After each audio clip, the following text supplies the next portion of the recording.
Mason is an interesting guy. He's adventurous spirit. I mean, to say the least, if you're in his line of work. So he's someone who is obviously a driven person and someone who always likes to come out on top. I think that drives him through the whole movie, and he just wants to better himself, but sometimes he doesn't know exactly what better is, and I think he searches for that, and I think hopefully finds it, but who's to say?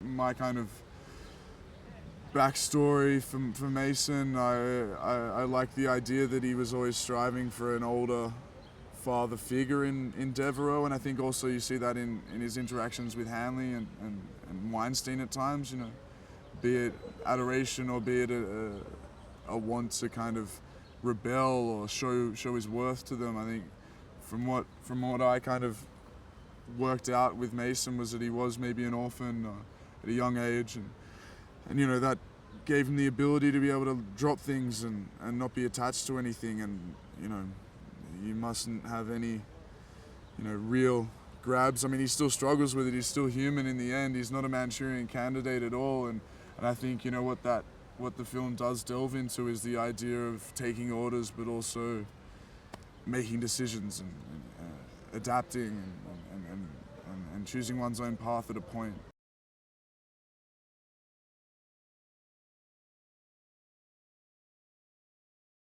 I did some training with some members of the special forces here, actually, in terms of arms training, which was a thrill for me. I haven't done anything like that. I've only really shot a rifle on a mate's farm back in Australia, and done nothing military-wise. But it was great to learn all the ins and outs of that, and make sure it was obviously safety first, and that was the first priority. But all the different techniques, clearing a room, stuff like that, shooting techniques. And all that, it's been just an absolute ball. Also the fighting with the stunt guys, all the fight coordinations, it's been great.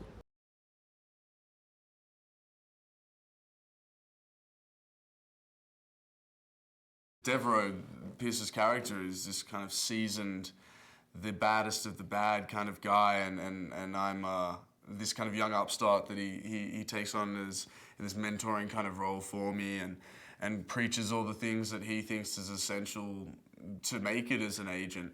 One of the most important was having no attachments, knowing that you are on the clock 24/7, you are constantly working, and to have any real human relationship and contact that's putting not only yourself at danger but those people that you're potentially loving.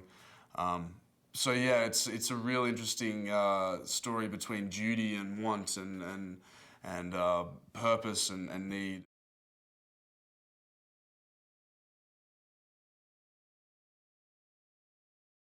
There's just a professionalism that I really wanted to take from him, and I feel I absorbed and learned a lot in terms of being professional on set, and I really appreciated that. Every kind of bit of advice he gave me, I tried to take it on and lock it away, and it was really a treat for me. A very, very special gift.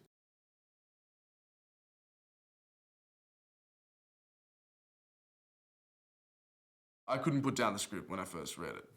It is a high octane, absolute thrill ride with some real interesting conspiracies going on, and I think in today we're a little skeptical of a lot of things that go on in Eastern Europe and also in this country and all around the world. No one can really trust the higher ups, I think, and everyone's a little dubious about what they hear on the news and in the newspapers and on the telly and stuff like that. So I think that dose of conspiracy and espionage and mixed with the absolute thrill of fist combat and guns and blowing up cars and chases and stuff like that and all the technology involved.